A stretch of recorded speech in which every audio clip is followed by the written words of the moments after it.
Welcome to the online worship service of the Eno River Unitarian Universalist Fellowship, or ERUUF as we like to say.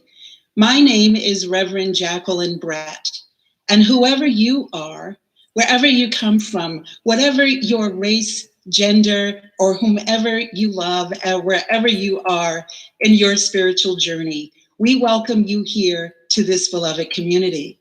If you are visiting with us online for the first or perhaps the second or third time, we invite you to let us know who you are and to find out more about who we are by using the link that should be appearing in the chat box on your screen right now and also at the end of the service. Today, we are joined by musicians Pam DeLavore as cantor, Dick Clark on cello, and as always, Kate Lewis on piano. Henry Amador-Batten is today's worship associate. Our services will continue online in the weeks ahead. Please consult our website, ERUUF.org, for information as this continues to evolve. And for those already engaged in our community, many of our classes, meetings, and other events have moved online as well. Please check in with group or team leaders for more information about the activities you're involved with. In the coming week, we invite you to join us for Vespers service on Wednesday evening at 7:00 p.m. And on Monday, Wednesday, and Friday, there is an opportunity to meet up with a minister, Reverend Cayer, Reverend Grove, or myself, midday to share how you're doing and what's been on your heart during these unusual times. Next Saturday, April 4th, Reverend Cayer will continue the Deepening Spiritual Practice class, which begins at 9 a.m. and is open to all, though we do ask that you sign up in advance if you're interested in attending. Finally, if you've been thinking about becoming a member of our beloved community, we invite you to join us for an online Inquirers Retreat Day where you'll have an opportunity to meet the ministers, staff members, and other leaders as you make this important decision to join with us. The Inquirers Retreat Day also beginning at 9 a.m. Information on these and other events can be found in the weekly e-news or on our web calendar at ERUUF.org. You can also office at ERUUF.org for more information. So let us now center ourselves from all our various locations in North Carolina and around the country. Let us center ourselves into this time and this place, centering our hearts, our energies, and our minds to this eternal now.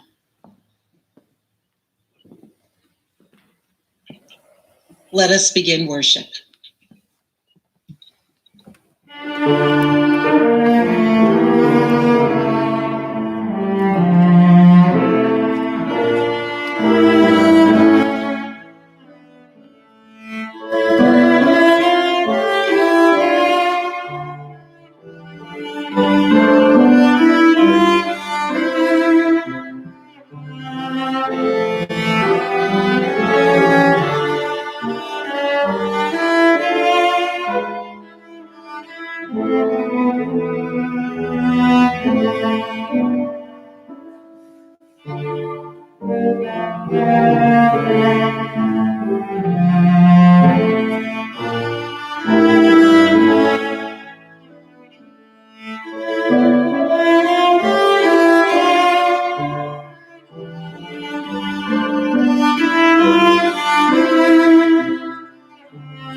Good morning. I'm Reverend Deborah Cayer, and I'm here with Henry Amador-Batten. Our opening words this morning are by Nancy Reed McCree. She says, "Our community knows no boundaries. We are not confined by physical limits or walls, or, for that matter, by what often binds us. restricts us, or holds us back. We are freer than we know when we release ourselves and each other from expectations of what is needed for true community. We are here together in time, in space. I see you, I hear you in my mind's eye, and I hold you in my heart. We light our chalice, a beacon of hope for this community, a symbol of the light and love among us that holds us together right here, right now. We're going to sing together here in the sanctuary, and we hope you'll join us at home. Pam is going to lead us in Bright Morning Stars. Bright morning stars are rising, day is breaking in my soul. Bright morning stars are rising, bright morning stars are rising, bright morning stars are rising. Days are breaking in my soul. Oh, where are dear mothers? Oh, where are dear mothers? Oh, where are dear mothers? Days are breaking in my soul. They are sowing seeds of gladness. They are sowing seeds of gladness. They are sowing seeds of gladness. Days are breaking in my soul. Oh, where are dear fathers? Oh, where are dear fathers? Where are dear fathers? Days are breaking in my soul. They are in the fields of plowing. They are in the fields of plowing. They are in the fields of plowing. Days are breaking in my soul. Good morning, everybody.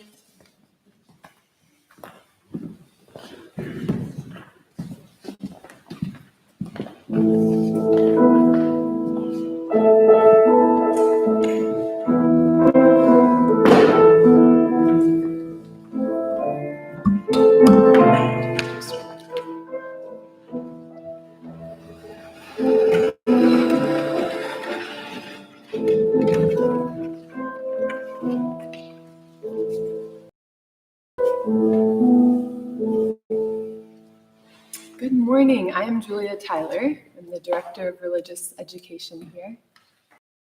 This morning is about the wisdom of not knowing.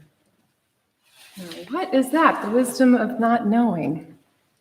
Well, I've got a story this morning called The Empty Teacup, and this is a Zen story. It's a Buddhist kind of story.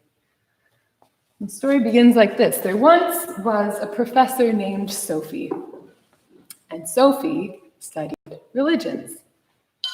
And she decided to go for a monk to teach her more about Buddhism, one of the religions. And so she traveled far and went up to this monastery there were monks.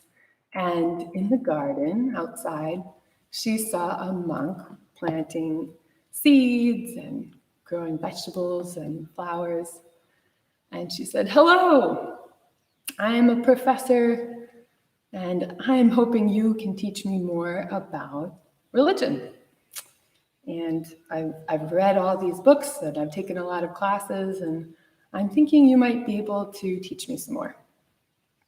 And the monk looked up at her and smiled, and she said, "Come on in, let's have a cup of tea together." And Sophie said, "Oh, that sounds so nice. Thank you. A cup of tea would be lovely." And so they went inside, and the monk got out this very teacup and made a cup of tea, a pot of tea here. And she started pouring Sophie this cup of tea. And she poured, and she poured, and she poured this tea.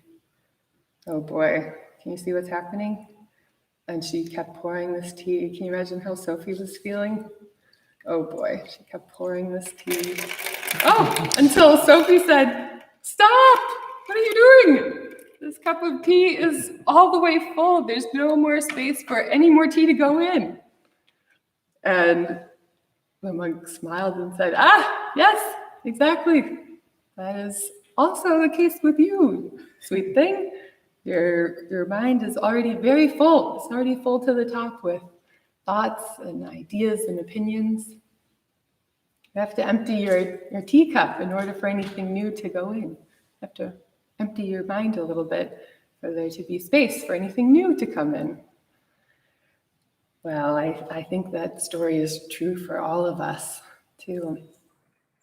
Every Sunday we've talked about being a fellowship of open minds, loving hearts, and helping hands.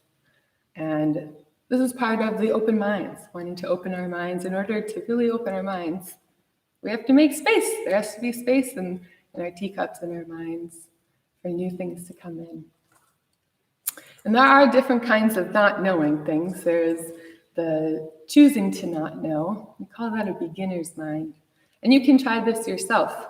If you want to go for a walk, maybe a place you've walked 100 times, you could try going there again and pretend that you've never been there before. So imagine what that's like to walk a place with such an open mind as though you've never seen any of those plants or bugs before.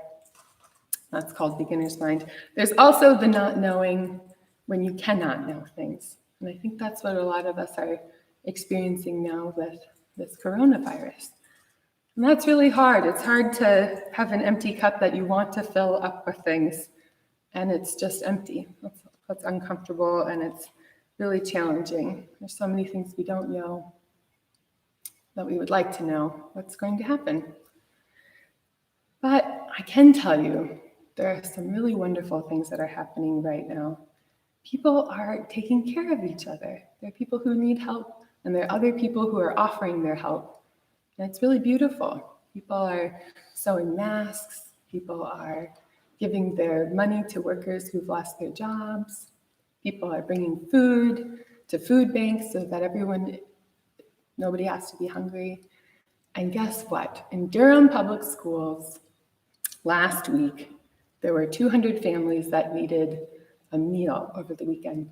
And guess how many people offered to bring meals? There were over 800 people who offered to bring meals to all those people. We had so many more people ready to be helpers than people who needed help at that time. So that's what we're going to keep doing. Everybody's going to keep taking care of each other here. You can think about what you would like to do to help, or you can reach out if you need help. That's what we're all here for. Well, I miss your faces, but I can picture them in my mind and in my heart, and I will be sending prayers and good energy until I see you again.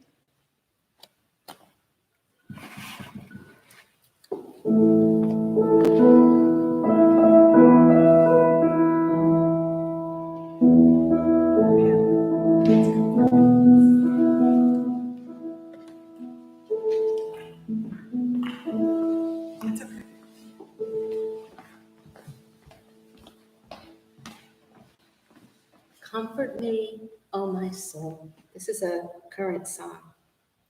Listen.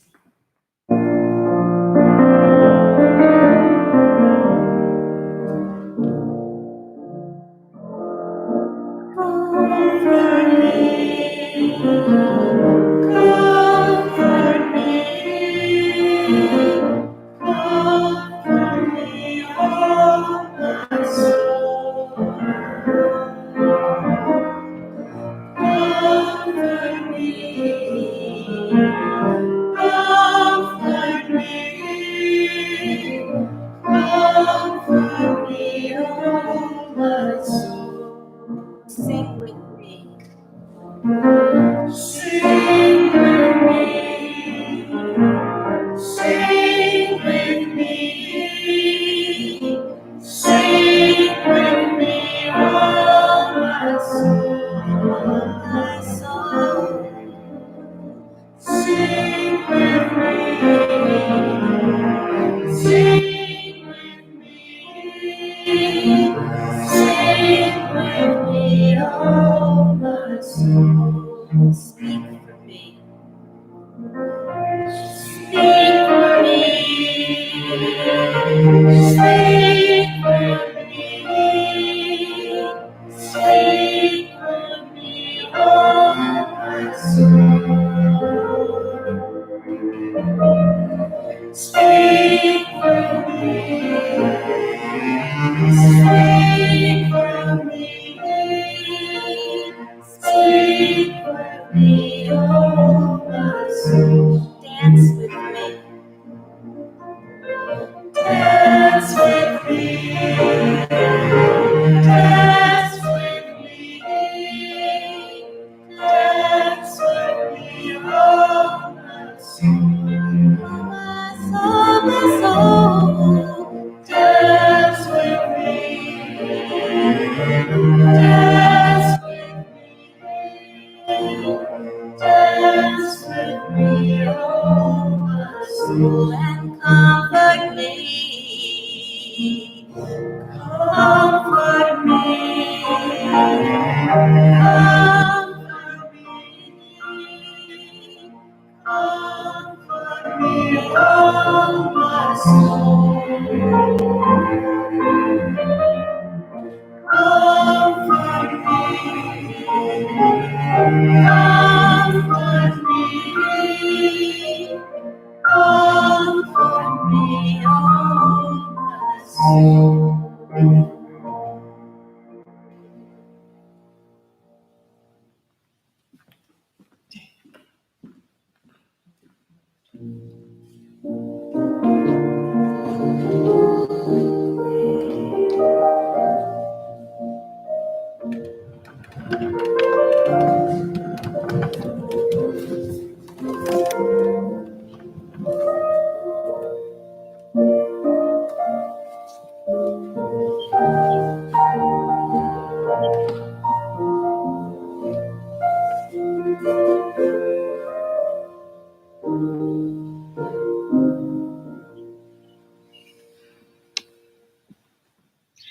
I invite you to join with me now in the spirit of prayer and meditation. Today's prayer is by Richard Gilbert. O Spirit of compassion, enter our hearts, we pray. Be with us in the hard hours. Help us to be kind this day. O Spirit of unity, help us enter into the pain of our neighbors. Let us walk where they walk, that we might speak a gentle word along the way.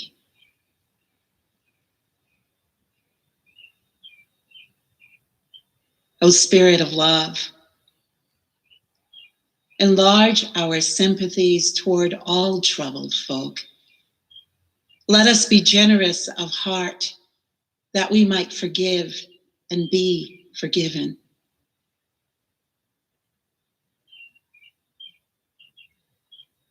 O Spirit of thanksgiving, let us be grateful for hands that serve, for those who give and for those who receive.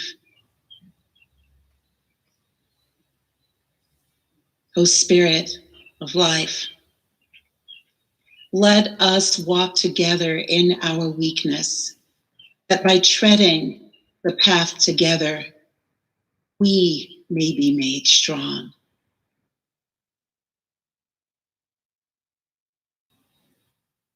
O Spirit of the spheres, help us to face the mystery of being. Secure us in the larger patterns we can trust, and bless us this holy day. Ashe, Amen. May it be so.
Hello, my friends.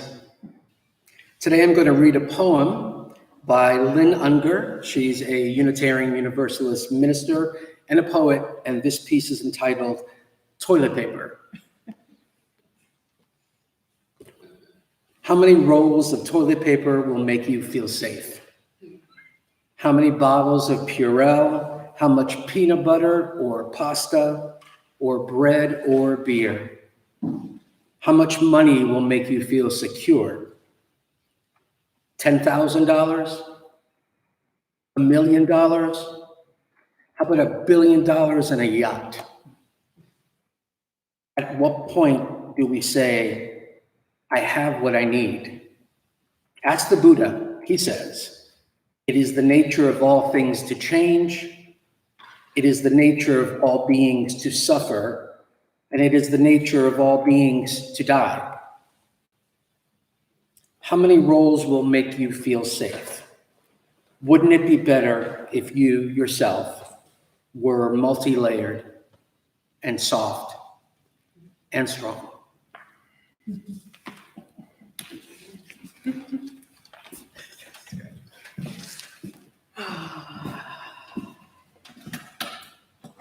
It is human nature to suffer. All beings will suffer.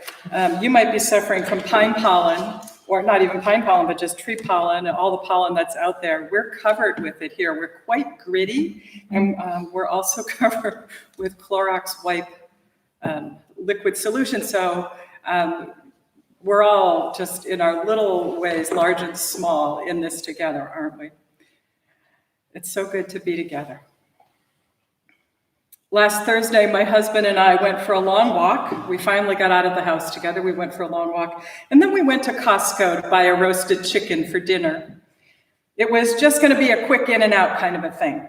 But the store was fairly empty. We decided, well, while we're there and while it's empty, we might as well just look around and see if there's anything that we need.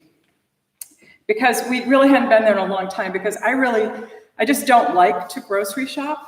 And because I do like, though, to have at least one backup item on the shelf for every one that's in use that we're currently using. And so I thought, well, maybe we could stock up. And, underneath it all, I think, really, I have to admit, it was because I was kind of anxious because of the pandemic. But even though I kept deciding that, no, we really didn't need that, and I kept putting things back on the shelf, 2 hours later, we arrived home with boxes and bags that will take care of us for a long, long time, long after the pandemic recedes. And I have to admit, while that it all does fit on our shelves, and we will use it, I have to say that I did get caught up in something that night. And ever since, I've been wondering about what that buying surge was really all about. I love Lynn Unger's question, how much is enough? In Psalm 69, the psalmist calls out to God, "Save me, Lord, for the waters have come in, even unto my soul. I am trapped in a mire of the deep. I have nowhere to stand. I have come unto the depths of the sea, and the tempest has overwhelmed me. I have labored in my cry. My throat has become raw. My eyes have failed while I hope in my God." It might be that our panic buying is, at least in part, a spiritual problem. It's excellent to be prepared. Any child in a scouting program can tell you that. But how much is enough? And when does preparedness turn into a frantic effort to stave off calamity by stockpiling supplies? This is not just about toilet paper and a 5-year supply of rice. Gun sales are so escalated in some places that the Wake County Sheriff, for one, has intentionally slowed down the gun permitting process. Our panic buying can become a spiritual problem if it only supports our cultural myth of rugged independence. We all need to go it alone. The illusion that we must survive on our own. At times, our fierce independence is just one defining trait of what it means to be an American. At other times, what we also feel as a culture is our tremendous willingness, our ability to jump past differences to help each other. As Julia said, 800 people showed up, or offered at least, to bring 200 meals that were needed last week. But sometimes when we face such great unknowns, when we're really afraid of what we don't know, me and my and mine can win out over the greater we, the ones who are line dancing and making music on our cul-de-sacs, that greater we. And when I, me, and mine wins out, this feeds panic about all that we don't know, all the uncertainty. This affects not just our minds and our hearts and our emotions, it affects also our souls. Lynn Unger asks such good questions. How many rolls of toilet paper will make you feel safe? Wouldn't it be better if you yourself were multi-layered and soft and strong?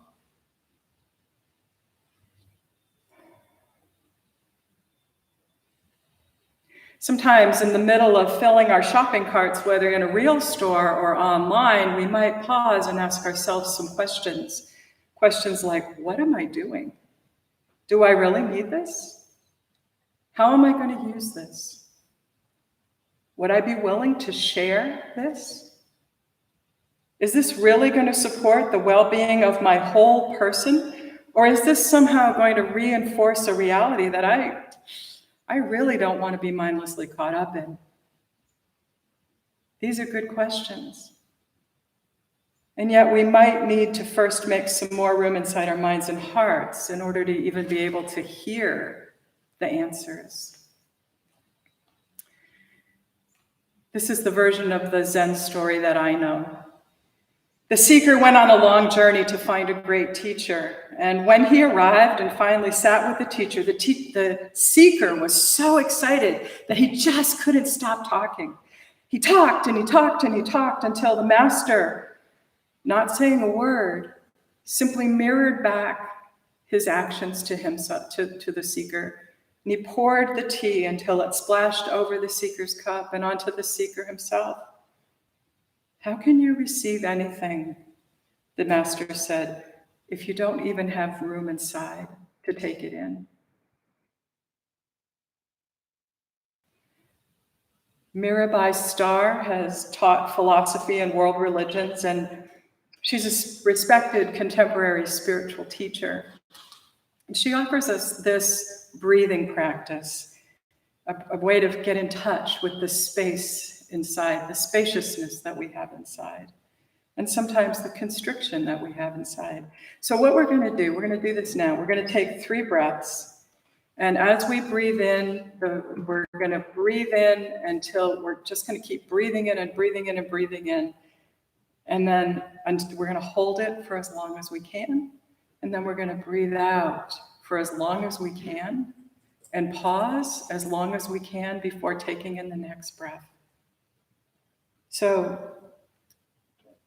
get comfortable and clear your mind as best you're able this morning, and just focus on your breath as it is now. And as you breathe, feel what's actually happening inside your body. Starr says, let's take 3 deep breaths. I invite you to breathe all the way in, and then hold your inhalation for a while, for as long as you can. Holding that inhalation before letting it go. And holding the exhale, if you can, before taking the next breath.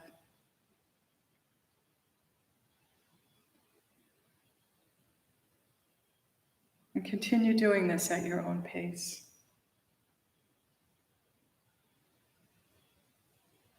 Paying attention to every nuance of your breath as you inhale and hold.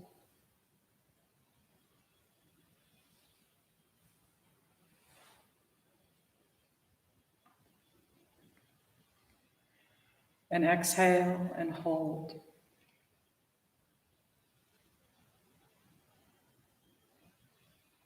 And notice especially the empty space of the out-breath.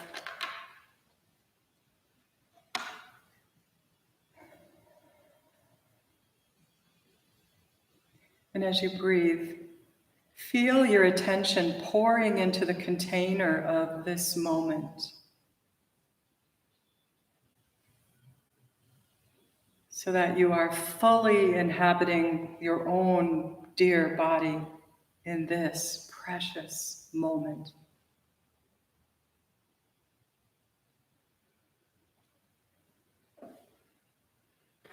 You have nowhere else to go, nothing to accomplish.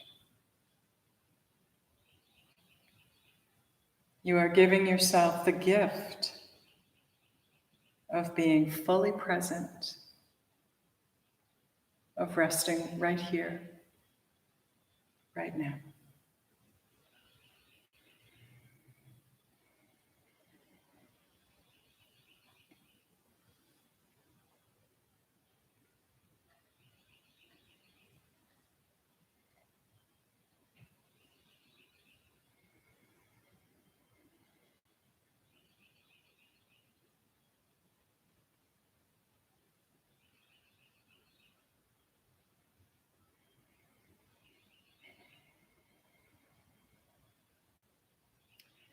When we give up self-improvement and needless self-protection, maybe the first thing we feel is our fear.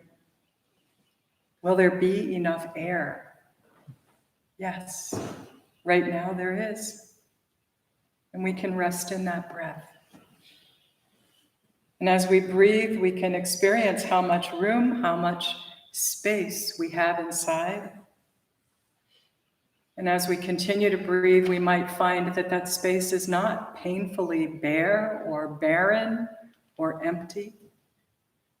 It is not something to be feared. This inner space in our body, in our mind, in our heart, this is our true home. This is the reality of our being, of our life. This is who we are. We encounter that in that space. This place is a place where our real, true self can be, just can be in this space. And when our real, true self is in that space, it can welcome any guest, any unknown stranger. When we empty this space of noise and distraction, we also can notice how much space we have for true connections and compassion. Take a little musical interlude here.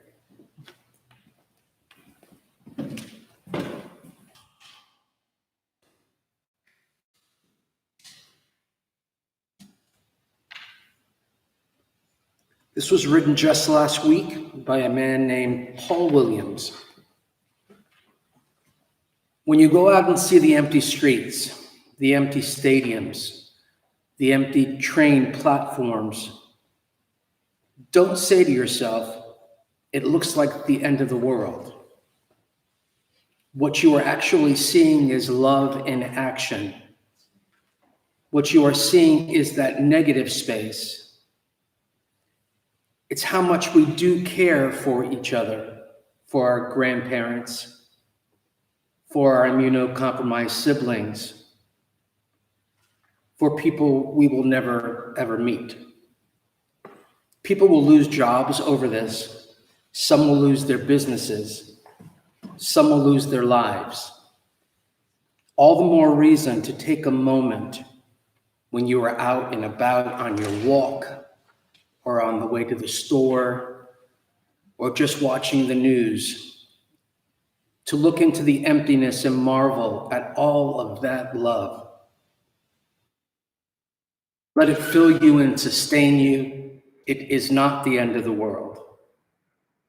It is the most remarkable act of social solidarity that we may ever witness.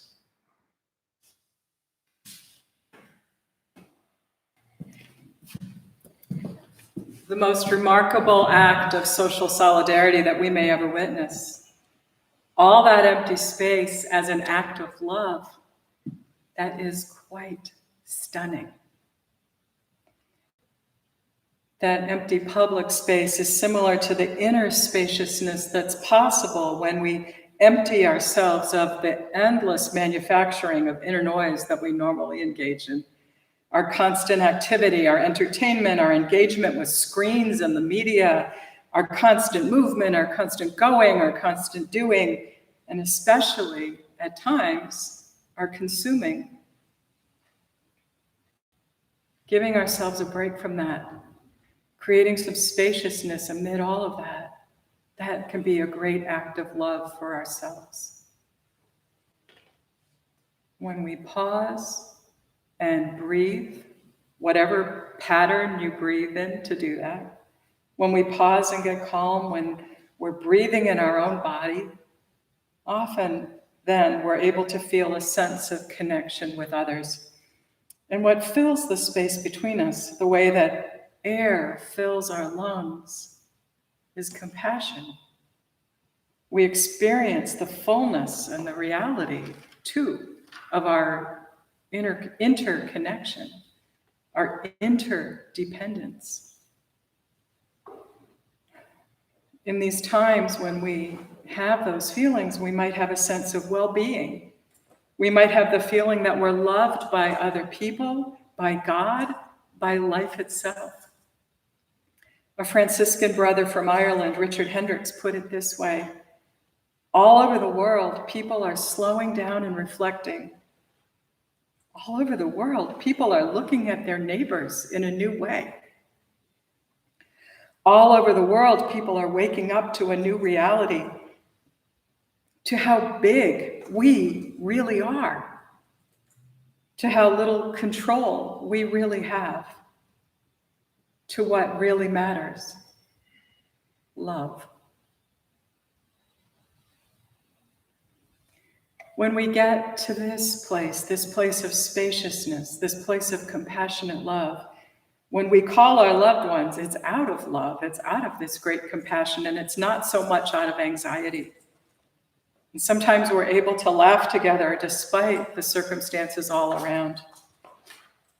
When we empty ourselves of noise and busyness, somehow together, we are able to face unbearable challenges. What's also true is that there are some challenging realities that are so overwhelming, we cannot survive them on our own. The theologian Barbara Holmes points out that this is the experience and the entire reason for the existence of the Black church. The Black church sustains collectively what individuals could never survive on their own. The crisis that was caused by enslavement caused Black people to create true community in order to survive in body, mind, and soul. However imperfect, and it is imperfect, it's a human institution like any other. However, the Black church has saved its members' lives right here in this deeply tragic, atrociously flawed real world, right here and now. Holmes says, the suffering of a community in crisis cannot be absorbed by individuals, no matter how tenuous and invisible the bonds of community are. You must do it as a community for safety, for comfort, for survival. For survival, we need each other. Richard Rohr echoes her wisdom when he says, we cannot face large-scale crises as individuals. We cannot carry the pain of this reality on our own, nor can we only look out for ourselves. The pain is communal, and so too must be our response. At a recent community organizing meeting of clergy here in Durham, an African-American pastor noted that racial disparities permeate every aspect of our culture. He said, when white people get a cold, Black people get the flu. It's like this. And if all of us are reeling at the sudden changes in our culture, if we're annoyed and frustrated that our movements are restricted, that we can't move freely without risk of coming to harm, if our employment and businesses and bank accounts are hanging precariously in the balance, then in this moment, all of us are having the lived experience of Black and brown people, not only in this country, but all around the world. We have an incredible opportunity in this moment when so much is tilted at such very odd angles. We have the opportunity to see things that we, in the dominant culture especially, don't normally see. What we don't normally understand about anyone whose life is different from our own, whose circumstances are different from our own. And this is true for all of us. We have this opportunity.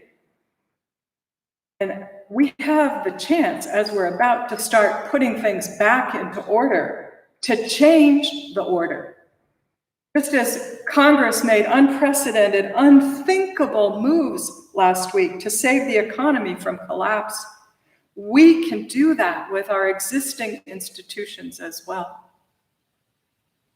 In the past couple of weeks, Oh my, we have seen that we can have health care for everybody, unemployment insurance for everybody. We can send aid to our education systems. We can put a moratorium on evictions and foreclosures. We can aid small business owners as well as airlines and major corporations. We can send at least a one-time universal income check to almost every taxpayer and their dependents in our nation.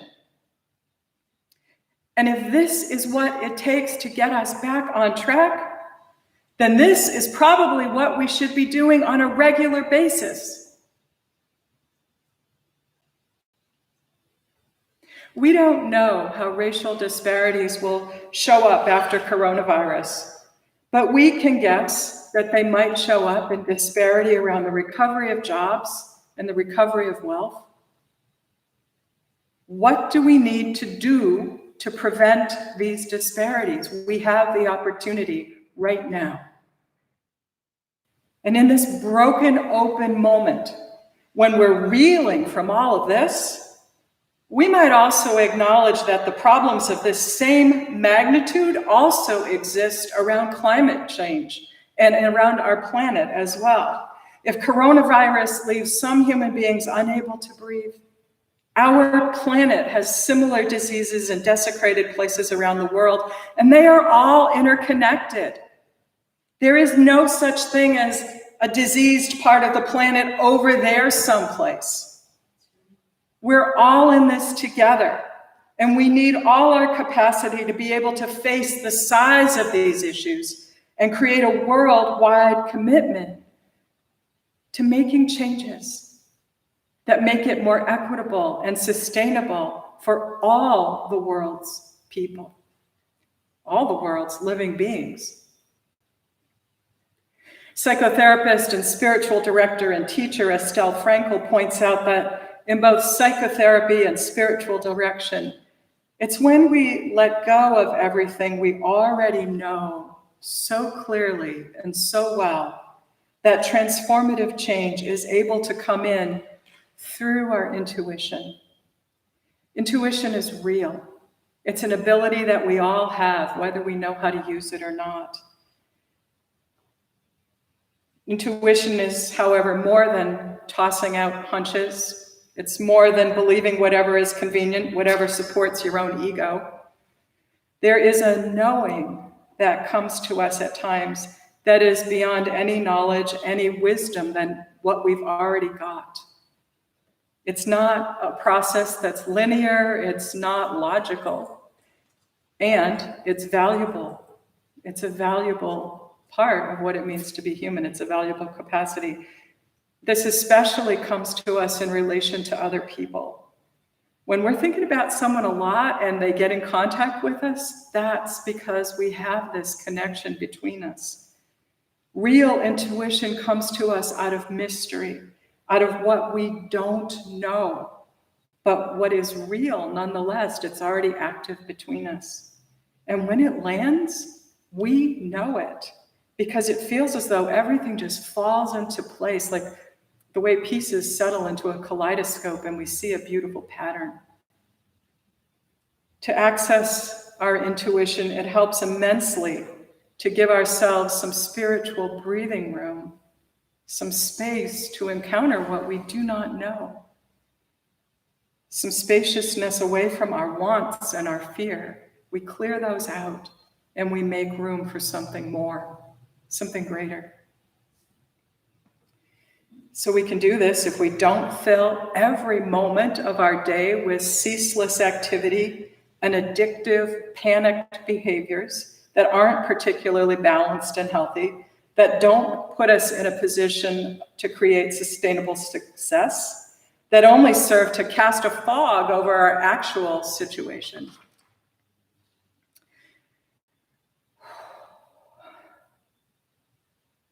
We have incredible choices in this moment. We can fall back and continue in the ways that brought us here, or we can calm ourselves by becoming conscious, beginning with our own breath and then our own feelings. We can pay attention to our intuition for what we don't know. That is important that we do know. We can rest in a love that holds us always. And when we do this, we are able, without any cans or supplies packed into the shelves in our homes, we are ready and able just with what we've got. Our bodies, our breath, our love. We are ready and able to face the unknown. We can feel the reality that we are enough. Our breath, our love is enough. We are part of a greater we, a larger love that will hold us as we face and name all that we do not know. This is sacred ground. Here is where we reconnect with and remember our core values and our commitments. We remember who we are, and we remember whose we are. What comes flooding in with our breath then is love and compassion for ourselves and for others. And with this comes courage and commitment and our ability to move forward together. We don't have to do it all. We don't have to do it by ourselves. In fact, we cannot do it by ourselves. We just have to show up and do our part. And we show up first to our breath. That helps us leave some space and some room. We have to remember not to fill our minds and our hearts and our schedules to the brim every minute, chock full, overflowing with mindless activity that drones on in an effort to screen out our anxiety. We can make space for feeling our breath and for feeling what's actually going on in our bodies. We can make time each day to remember for a few moments who we are and whose we are. And we can reconnect with those people, those important communities. We can spend a few moments each day with the great mystery that is as close to us as our breathing. When we rest in our breath, when we rest in our compassionate love, these are the things that will help us face the unknown with courage.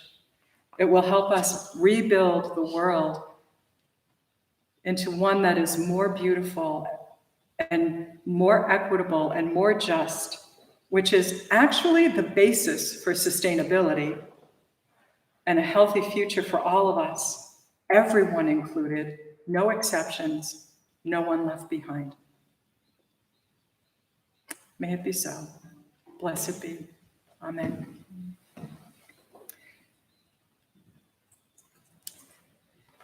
So ERUUF is here. We're online, we're virtual, but we are with each other in spirit. And even though we're doing ministry in slightly different ways, your support enables us to be a source of spiritual and emotional and practical support. So if you'd like to make an online gift during the offertory, you can go to our website's giving page, or you can click on the web address that's in the chat box on your screen. And as always, I want to remind you that we're here and we have resources at ERUUF. We have a discretionary fund that can help you if you are finding yourself caught short, just caught betwixt and between. If you need support, reach out to one of the ministers, and we'll get back to you to see how this fellowship might be of support and help.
We give thanks for all that helps to weave the fabric of this beloved community, music and people who show up and tell stories and do readings and who sing with us. We're going to sing this morning again with Pam one last time. There is more love somewhere. We know there is. Yes. And the first hymn that we sang this morning, Bright Morning Stars, is an Appalachian folk song that's been around for hundreds of years. And this song is an African American spiritual. There is more love somewhere. I'm going to keep on till I find it.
Our closing words this morning are by Rick Hendrick, an Irish Franciscan monk. He says, all over the world, people are slowing down and reflecting. All over the world, people are looking at their neighbors in a new way. All over the world, people are waking up to a new reality, to how big we really are, to how little control we really have, to what really matters. Love. Let us be those people. Let us be the people who love and who serve. Blessed be. Ashe. Amen.